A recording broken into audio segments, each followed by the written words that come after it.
Boa noite.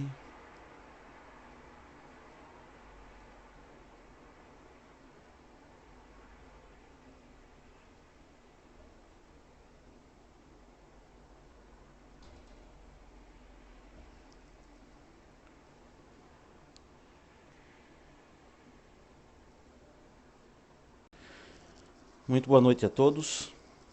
Eu agradeço a aqueles que tiveram a paciência de esperar, mas infelizmente o trânsito na nossa cidade do Recife, como acho que em tantas outras cidades do Brasil, está. Deus abençoe, Samuel. Insuportável, tenho outro compromisso e não daria tempo para chegar às 22 horas. Então, minha boas-vindas a todos. Nós estamos com a hora um pouco avançada e não, eu vou fazer a minha exposição, vou apresentar para vocês a exposição do tema da nossa conversa. Falarei entre 15 a 20 minutos, mais ou menos. E aí então eu passaria a responder as perguntas. Eu não vou responder as perguntas exatamente na mesma hora que fizerem, para que não se quebre a sequência. Como já é da política do Periscope, todos sabem que esta apresentação ela ficará disponível no Periscope por 24 horas, mas quem perder a apresentação não se preocupe, ou quiser rever, porque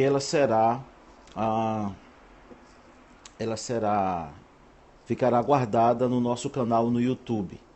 Então, quem não conhece o nosso canal, pode colocar na busca do YouTube lá, Padre Mateus, Igreja Ortodoxa, e vai chegar, então, diretamente no nosso canal. Essa é a nossa primeira conversa sobre a Mãe de Deus, Theotokos, na espiritualidade ortodoxa. Bom, em nome do Pai, do Filho e do Espírito Santo. Meus caros amigos e amigas, todos que estão nos assistindo neste momento, Deus abençoe. Qualquer pessoa que entrar numa igreja ortodoxa, imediatamente perceberá o papel relevante que a Mãe de Deus ocupa na nossa espiritualidade. Primeiramente, a igreja chama atenção pela sua iconografia. A igreja ortodoxa é tomada de ícones em suas paredes. Além de ter uma parede principal, que chamamos de iconostácio, onde lá está também o Cristo e a Mãe de Deus e sua mãe, temos ícones por toda parte. E isto é a representação do texto bíblico da carta aos Hebreus, que diz: temos a nos rodear uma tão grande nuvem de testemunhas. Então são ícones que falam dos santos, ou com algumas edições colocam os heróis da fé, e nos falam de passagens bíblicas, de atos salvíficos de Deus. E vai chamar a atenção o quanto a Mãe de Deus está presente nessas representações iconográficas. Também chamará a atenção, durante a liturgia, a quantidade de vezes que ela é mencionada, invocada. O seu nome é muito raro, é muito difícil uma oração em que não esteja contido o nome da Mãe de Deus. Então, estaremos sempre invocando a toda santa, toda pura, bendita, gloriosa, soberana Mãe de Deus e sempre Virgem Maria. A espiritualidade do Oriente cristão, da Igreja Ortodoxa, tem isto muito vivo. Para os que são os cristãos ocidentais de formação católica romana, ficarão encantados por verem a devoção e a maneira como amamos a Mãe de Deus. Os cristãos protestantes, eles geralmente têm reações diversas. Alguns deles se chocam e não entendem aquilo, mas esse choque é porque ao mesmo tempo em que há um repúdio pela sua natural formação protestante, de que não se deve ter imagens, nem invocar os santos, mas ao mesmo tempo aquilo se torna estranho porque tem beleza, tem conteúdo bíblico, tem espiritualidade, tem devoção, tem pertinência teológica. Então, muitos protestantes ficam confusos quando veem a imagem da Virgem Maria, o seu papel na Igreja Ortodoxa. Então, quando nós entramos no templo ortodoxo, vamos ver logo, como dissemos, o papel preponderante da Mãe de Deus em nossa espiritualidade. Mas então vem a pergunta: como, onde e quando nasceu esta devoção na igreja cristã? Vários historiadores no Ocidente cometem um grande equívoco quando dizem que a devoção ela só começou no século IV. Não. A devoção à Mãe de Deus começa na própria Escritura. Na própria Sagrada Escritura nós temos essa devoção da Mãe de Deus. Então eu vou pedir aos que possuem Bíblia, que possam acompanhar comigo a leitura agora, e os que não possuem, que anotem a referência, e os que não, de maneira nenhuma, tem como verificar, preste atenção na leitura. Nós vamos ler aqui o episódio que narra a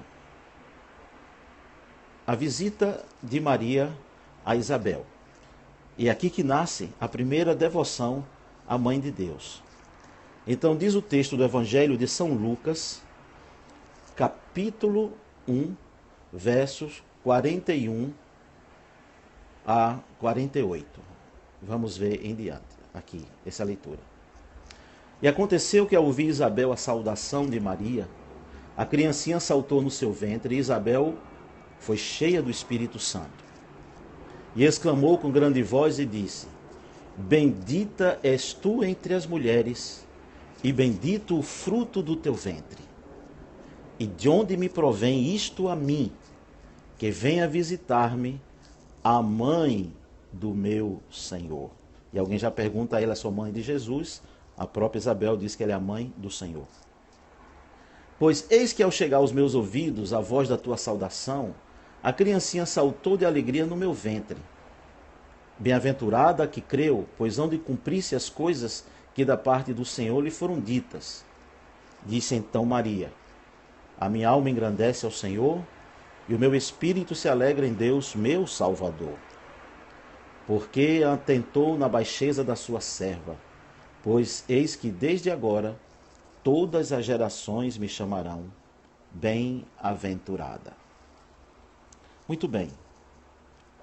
Quem são os primeiros adoradores do mistério divino?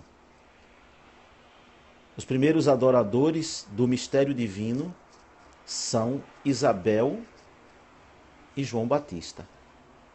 Que mistério é este? O mistério da encarnação. Não é a adoração de Maria, mas o mistério da encarnação. Só que junto com este mistério, ou fazendo parte deste mistério, não se pode separar a mãe de Deus, a mãe que gerou Cristo. Então vamos ver aqui os detalhes do texto sagrado. Isabel fica cheia do Espírito Santo. Vejam bem. São Lucas diz que Isabel fica cheia do Espírito Santo. E toda a fala agora de Isabel é uma fala inspirada. Não é uma mera emoção humana, mas é a fala que está cheia do Espírito Santo. E o que é que Isabel diz cheia do Espírito Santo? Então vamos ver o que Isabel diz. Versículo 42. E exclamou com grande voz. Esta é a voz de autoridade. É aquela voz que aparece na nuvem, é a grande voz quando Cristo diz: Lázaro, vem para fora. Há um detalhe de que apareceu com grande voz. Então, o que é que Isabel diz altissonantemente? Ela explode de alegria. Ela diz com grande voz: Bendita és tu entre as mulheres, e bendito é o fruto do teu ventre. Ora, aqui nós estamos dentro de um ato litúrgico. Nós não estamos acostumados no Ocidente a pensar liturgicamente. Mas aqui é um ato litúrgico de Israel. Era o coro levítico, que tem 2 coros. E este bendito é uma expressão usada para os mistérios divinos. Os judeus diziam Baruch atah Elohim, bendito seja Deus. Quando sempre tinha um ato portentoso de Deus, esse Baruch atah, o bendito seja, que no grego é o Makarios, como aparece o Makarioi, ou os benditos, benedictus, em latim o benedicto. Então, bendita és tu entre as mulheres. Então, já Isabel distingue Maria entre todas as mulheres, a enaltece. Interessante que o mesmo bendito é dado para Cristo, e bendito é o fruto do teu ventre. Então, veja que ela dirige 2 homenagens, que no grego chama-se proskenel. Ela dirige 2 saudações de louvor, 2 saudações de exaltação à mãe e ao menino. E eu já vi alguém dizer, mas não, falou por assim dizer. Como é que uma fala do Espírito Santo é por assim dizer? É estranho isso. E como é que ela vai se dirigir a Cristo, porque ela diz, bendito é o fruto do teu ventre, se ela não estava enaltecendo Maria, Isabel, como alguns dizem, não, ela não estava enaltecendo Maria. Se ela não estava enaltecendo Maria, ela também não estaria enaltecendo Cristo, pois o mesmo bendito de Maria é dado para o Filho. Ele diz, bendita és tu entre as mulheres, e bendito é o fruto do teu ventre. Mas aqui nós não temos somente esta expressão. E agora vem uma atitude da alma de Isabel e da criança, fetal ainda. João Batista ainda era um feto de 6 meses. E como diz São Lucas, já cheio do Espírito Santo. Vejam a fala de Isabel. E quem sou eu para que venha me visitar a mãe do meu Senhor? Então Isabel assume uma atitude de humildade perante a mãe de Deus e não se sente digna da presença dela. Ora, se isto não é veneração, se isto não é honra, se isto não é uma exaltação do outro, então eu não sei mais o que esse gesto significa. Então Isabel, ela diz, quem sou eu para que visite a mãe do meu Senhor? E como é que ela reconhece tudo isso? Ela fala que a criança também no ventre, quando ouviu a voz da mãe de Deus, saltou de alegria. Vejam que coisa fenomenal. Ela saltou de alegria. Então, nós temos aqui esta expressão. E depois, ela ainda volta com outra expressão. De mais outra vez, uma bem-aventurança. Ela diz, bem-aventurada a que creu. E aqui, Isabel enaltece a pessoa da virgem e ela enaltece a fé que ela possuiu. É bem-aventurada a que creu. Ela é exaltada por causa da fé que demonstrou. Por causa da fé que habitou nela. Bem-aventurada a que creu. Pois hão de cumprir-se as coisas que da parte do Senhor lhe foram ditas. E aí então Maria se enche do Espírito Santo e canta. E diz, a minha alma engrandece ao Senhor, e o meu espírito se alegra em Deus, meu Salvador. Pois atentou na baixeza de sua serva, e desde agora todas as gerações me chamarão bem-aventurada. Isto é uma expressão também do Salmo 45. Se quiserem, podem lá verificar já nas partes finais do Salmo. Muito bem. Então, sendo assim, aqui a igreja percebeu que está a primeira devoção à Virgem e inspirada pelo Espírito Santo. Não é simplesmente um ato de emoção de um parente que rever o outro, mas toda a narrativa, peguem as Sagradas Escrituras e vejam que elas são descritivas desta maravilha. Mas uma coisa curiosa na espiritualidade da ortodoxia, e aqui existem nuances e detalhes que distinguem da espiritualidade do Ocidente, é que apesar de toda a devoção e amor à Mãe de Deus, o Oriente não tem nenhum dogma mariano, como se tem no Ocidente. No Ocidente tem o dogma da Imaculada Conceição e o dogma da Assunção de Maria. Nós vamos falar um pouco mais adiante sobre isso. Porque toda a perspectiva de Maria é na perspectiva cristológica. Nas representações iconográficas, isto aqui não é uma mera representação da Virgem, mas aqui é uma representação da encarnação e dos mistérios que isso encerra, no qual ela também está contida. Então, alguns dizem, por não compreenderem ou por ignorarem a história da igreja, quando diz ela foi mãe de Jesus e não mãe de Deus.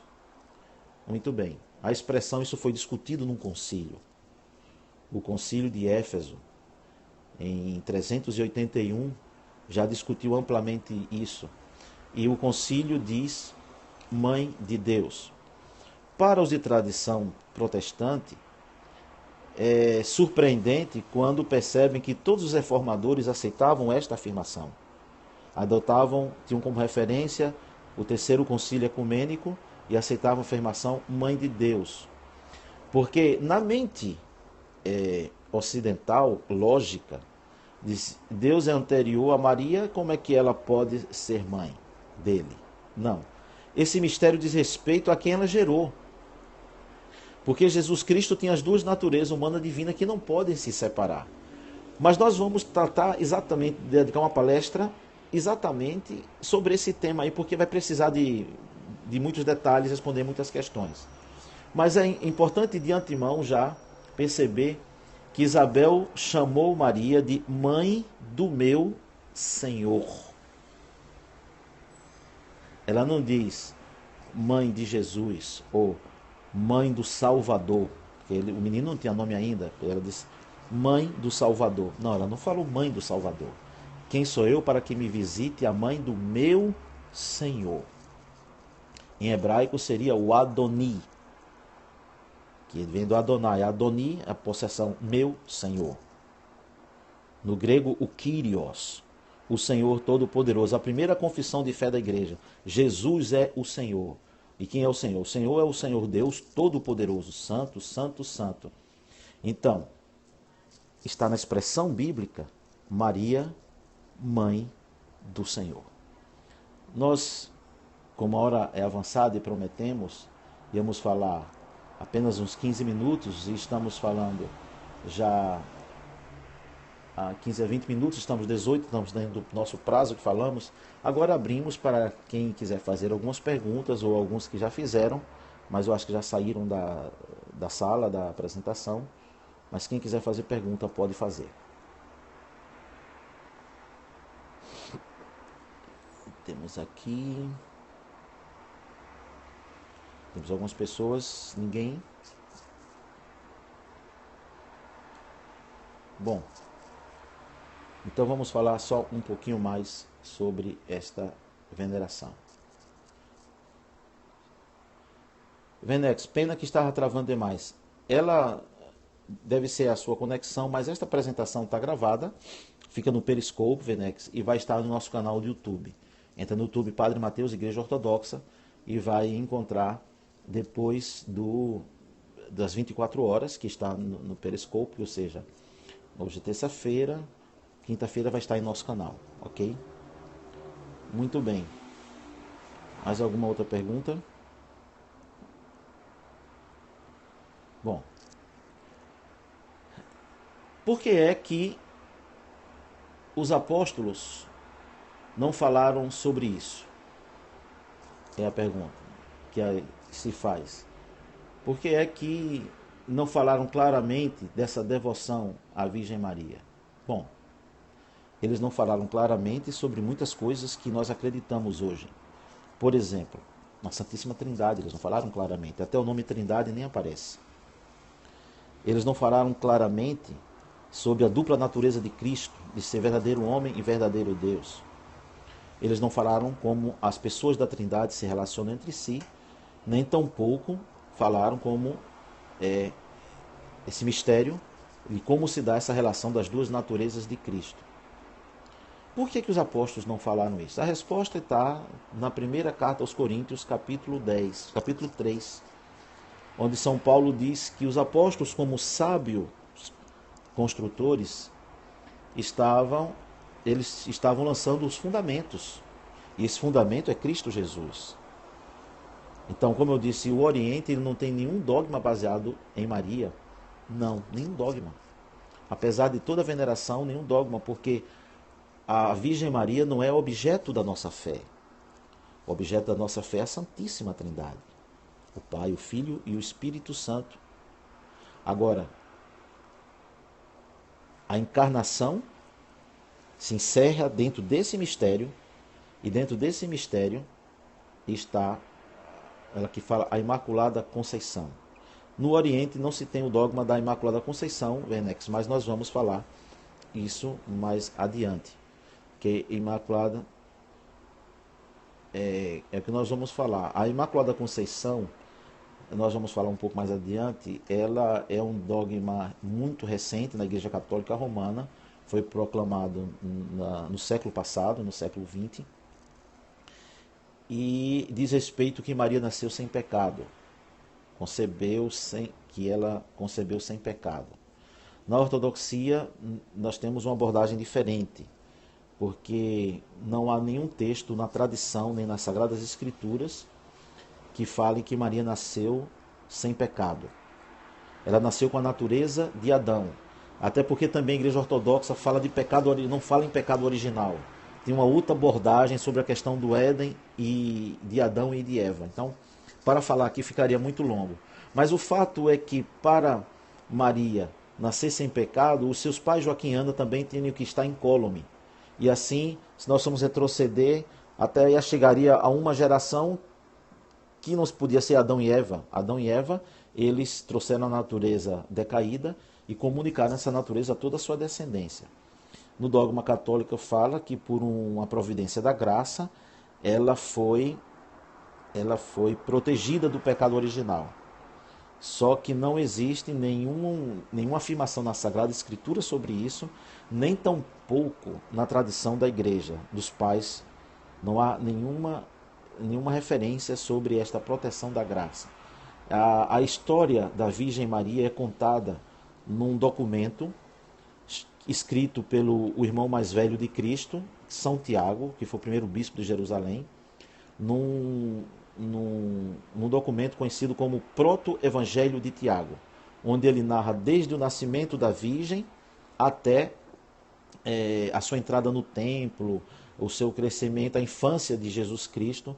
Então, neste Evangelho de Tiago, que não entrou para um cânon porque ele não retrata a questão da paixão, morte, ressurreição e ascensão de Cristo, ele não retrata a fase eucarística, por isso não entra como evangelho, mas é um documento com muita autoridade na igreja, na base da igreja, e serviu de fonte para Lucas e Mateus trazerem as suas narrativas da criação, da infância, do nascimento e infância de Jesus Cristo. Então, neste evangelho de Tiago, do proto-Tiago, não há uma única menção de que a menina, a filha de Joaquim e Ana, Maria, tenha sido protegido por uma graça especial do pecado. Aliás, no seu canto que ela diz, a minha alma engrandece o Senhor, meu espírito se alegra em Deus, meu Salvador. Maria foi o primeiro ser humano a ser salvo. Quando o Verbo encarna, nós vamos ver isso, ele a santifica completamente. E a santificando completamente, ela se torna a primeira a comungar, a primeira a ser salva. Mas isso nós vamos ver amanhã, onde vamos trabalhar o dogma da encarnação. Aí sim, o mistério da encarnação. Então o mistério da encarnação é que vai revelar tudo o que falamos sobre a Virgem. Então vocês vão começar a ver os fundamentos teológicos de tudo que afirmamos sobre a Virgem Maria. Fundamentos teológicos, naturalmente, bíblicos. Ok? Muito bem. Se não há mais alguma questão, como a hora está muito... Tem também, Venex, mas vamos tratar... São os dois dogmas. Veja, nós não temos dogma. Ele pergunta se a Assunção de Maria, na ortodoxia, tem algo a dizer isso. Sim, nós chamamos de dormição, porque não existe nenhum dogma mariano. O único dogma que se fala de que aparece a Virgem Maria, mas não é um dogma mariano, é um dogma cristológico. É o que se diz que ela é mãe de Deus. Porque se disser que ela é mãe de Jesus, então nós estamos despindo Jesus de divindade. Se é dizer que é mãe do homem. Então isso foi uma heresia de Nestório, lá no século IV, que a igreja combateu isso. Então, se dissermos que ela foi mãe do homem Jesus, então estamos despindo Cristo da sua natureza divina. Então não se pode separar. E aí a gente vai cair numa heresia profunda, por exemplo. Então quem morreu na cruz? Foi o homem ou Deus estava lá também? Porque se aquele que morreu na cruz não era somente Cristo homem, era Cristo Deus também. E Deus pode morrer? Isso é uma coisa interessante, não é? Então não é um paradoxo, isso não é um contrassenso, é um paradoxo, que há diferenças. Então quando se fala que Maria é mãe de Deus, não significa que Maria trouxe Deus à existência. Mas Maria lhe concedeu o genes, ela é genitora, que permitiu que o Verbo se fizesse carne. E aí se tornasse simbiótico com ela. Então, por exemplo, quando diz que o Filho, falamos em Deus Filho, se a gente pensar, a expressão pai e mãe na Escritura, nessa perspectiva, não é no sentido de que deu a existência. Porque se dissermos, se dermos a conotação de que mãe significa alguém que deu existência, então vamos cair na heresia dos arianos e dizer que o pai deu existência ao filho. Porque o chamamos filho de Deus. Mas todo dogma cristão, nenhum cristão autêntico diz que Cristo é uma criatura de Deus, Pai. Ele é gerado, diz o credo, não criado. Há uma diferença entre geração e criação. Então Maria não cria a Deus. Maria gera no ventre dela a Deus. Ele já existia antes dela. Algumas iconografias, vocês estão vendo aqui, Maria era uma mulher especial, ou Jesus poderia ter nascido de qualquer outra mulher. Qualquer outra mulher que ele nascesse seria especial, como ela foi. Ele teria que ter sido uma mulher especial. Então, na realidade, não é perfeito? Então, é uma pergunta assim, é uma questão que não altera em nada. Então, se fosse Débora, se fosse Esté, mas ela já era especial? Sim, naturalmente. Ela é especial desde criança, ela é consagrada como João Batista era especial. Eu não sei porque algumas pessoas se surpreendem com isso. Olha, João Batista era cheio do Espírito Santo desde o ventre materno. Ele não nasceu sem pecado, mas era especialíssimo. Ele ainda fetal, trazia em si, já era no espírito e virtude de Elias. Ele já era cheio do Espírito Santo. Ok, Luiz. Exatamente isso. Então, Maria era especial. Ela foi escolhida por Deus de antemão. Então, esta é a grande explicação. Mas, como eu estou dizendo, alguns ícones, vocês estão vendo aqui, vão chamar a atenção, porque aqui vocês estão vendo o menino Jesus com cara de criança. Mas em outros ícones ele vai aparecer como um senhor careca, calvo. E aí fica estranho, como é que parece bizarro uma criança com a cara de um velho, de um ancião. Então, na realidade, esse ícone quer dizer que, apesar de ser criança, ele é anterior a ela. Apesar de ter sido gerado por ela, ele antecede a ela.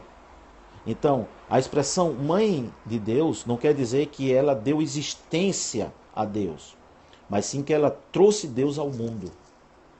Esta conferiu genes a ele. Esta é a expressão. Ok? Mais alguma questão? Ah, é preciso, amanhã nós vamos falar sobre a encarnação. É preciso compreender uma coisa. Qual foi a primeira coisa que Deus criou? Não sabemos. Mas aqui na Terra, a primeira coisa que ele criou foi a luz. Primeiro dia da criação diz, haja luz. Se está se referindo à Terra, então a primeira criação de Deus, no primeiro dia ele criou a luz. Mas anteriormente não sabemos o que Deus criou primeiro. Mas certamente muitas coisas ele criou, né? O universo que existe, os anjos, os arcanjos, querubins, serafins, os tronos e potestades. Padre, se eu deixar de seguir as doutrinas da minha religião, estou escandalizando ela? Bom, eu não sei que religião é a sua, Douglas. E podia ser um pouco mais específico nisto aí. Se eu deixar... Bom, qualquer doutrina. Mas é claro, se alguém deixar a Igreja Católica Romana para ser protestante, é claro que os católicos se sentirão ofendidos. Se um protestante deixa para ser... sim, se um protestante deixa, independente de religião, sim, se um protestante se torna católico romano, é claro que os protestantes se sentem ofendidos. Se um ortodoxo deixa de ser ortodoxo para ser de qualquer outra igreja, é claro que há um ressentimento. Então, porque ninguém se crê de brincadeira, pelo menos a priori, né? Então, a fé é um valor muito grande para as pessoas e às vezes então precisamos ter muito cuidado quando falamos certas coisas. E aqui quando apresentamos as divergências ou os ensinos diferentes, distintos do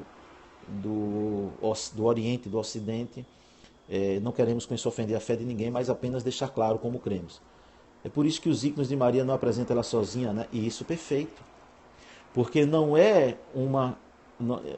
Na ortodoxia não existe a representação da Virgem Maria sozinha, porque nós não estamos representando a Virgem, mas sim um mistério da encarnação.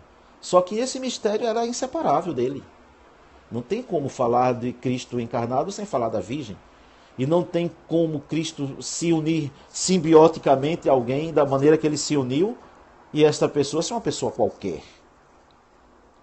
Então, e ela não tem propriedades. Isso amanhã que nós vamos falar, amanhã quando abordarmos a questão da encarnação e todas as suas conotações, as suas implicações. Então, esta é a grande realidade. Então, na ortodoxia, Maria não é objeto de fé. Ela faz parte do patrimônio da fé, é diferente. Mas, por exemplo, se a minha igreja própria beber álcool e eu for adepto de bebida, escandalizo?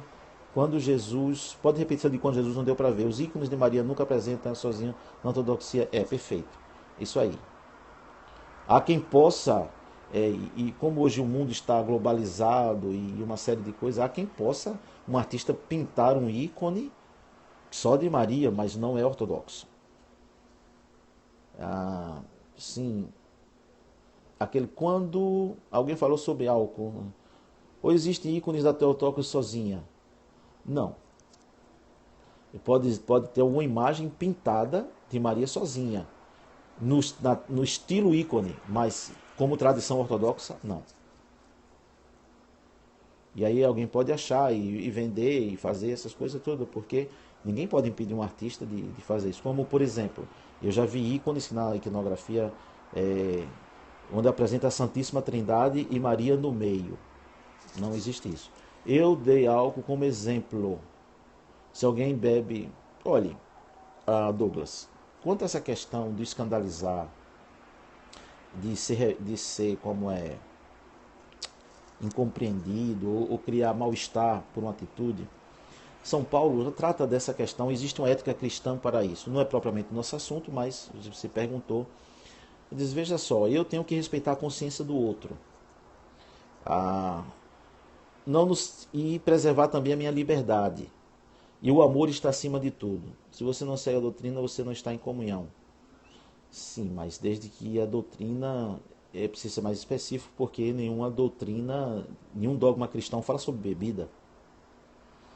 Nem católico, nem ortodoxo falam sobre bebida. Os protestantes de natureza evangelical, da Assembleia de Deus, dos pentecostais, é que tem regras de não beber e essas coisas todas, mas nem mesmo entre o protestantismo isso é unânime. Então, é a conduta. A questão que Paulo fala escandaliza, por exemplo, se eu vou visitar, se eu desenvolvo amizade com uma pessoa que é alcoólatra, não tem por que eu estar bebendo na frente da pessoa, porque eu vou induzir a pessoa à bebida. É mais ou menos isso. Então a gente respeita a fraqueza do outro. Então São Paulo diz, isso se dizia no caso da carne ao ídolo, quem come não despreze o que não come, ou seja, quem bebe não despreza o que não despreza, não despreze o que não bebe. E quem não bebe não julgue o que bebe, porque cada um come ou bebe para o seu Senhor. Então é uma natureza de ética, é uma questão ética, mas não faz parte de dogma. É a questão de se deve beber ou não beber, ok? Mais alguma outra pergunta? Teve um ali que eu perdi, mas tudo bem. Quando Jesus estava sendo crucificado, o pecado consumia sua carne. Como Deus estaria lá? Porque Deus se fez pecado por nós e para que nós nos fizéssemos santo. É exatamente o que está escrito. São Paulo na segunda carta aos Coríntios. Jesus saiu de sua santidade jamais. Ele assumiu a culpa. Ele não tinha o pecado, mas ele assumiu a culpa do pecado. Ele trouxe para si, ele chamou para si a realidade da culpa do pecado. Então, estou tentando entender quando fala sobre escandalizar 2 Coríntios 6. Sim, sobre a questão do incesto, é isso que você está querendo falar? Daquele que tinha um incesto com a madrasta? Bom, enquanto ele coloca aí, nós voltamos aqui. Então, Cristo, veja bem, São Paulo diz assim: Cristo se fez pecado por nós para que nós fôssemos feitos justiça de Deus. Ou seja, há uma permuta. E é exatamente essa troca. Há algum intuito na pintura do ícone não representar uma imagem como fotografia real? Real, perfeito. Sim, perfeito. O ícone não é a imagem do visível, ele é a imagem do invisível. Não podemos dizer que a Virgem Maria tinha essa forma, nem Cristo essa forma física. Aqui, quando olhamos para o ícone, não vemos o visível, mas sim o invisível, o mistério que está oculto nas formas externas. Mas isto é matéria para uma outra apresentação sobre ícones. Como as pinturas romanas, diferente. É diferente as pinturas romanas. Da arte renascentista, ela não é a mesma coisa da arte bizantina. Eu entendo a curiosidade sobre a ortodoxia, mas gostaria que todos entendessem também que o próprio Deus fez o mundo em 6 partes, em 6 etapas. E na 7ª descansou. Então, para que a apresentação não fique longa, porque ela está gravada e não fique fugindo do propósito, eu pediria desculpas e não vou responder mais as perguntas fora do tema, para a gente poder encerrar a apresentação e ela não ficar um material muito longo, ok? Eu conto com a compreensão de todos e espero amanhã estar disponível, com a graça de Deus, para tratarmos, não dando aos motivos, escândalo, coisa alguma, para que o mistério não seja censurado. Perfeito? Agora tem perspectivas aí que precisam ser analisadas. Como eu disse, não dá para tratar dessa questão agora. Muito bem. Uma boa noite a todos e que em nossas vidas seja glorificado o nome do Pai, e do Filho e do Espírito Santo. Amém. Ok, amém.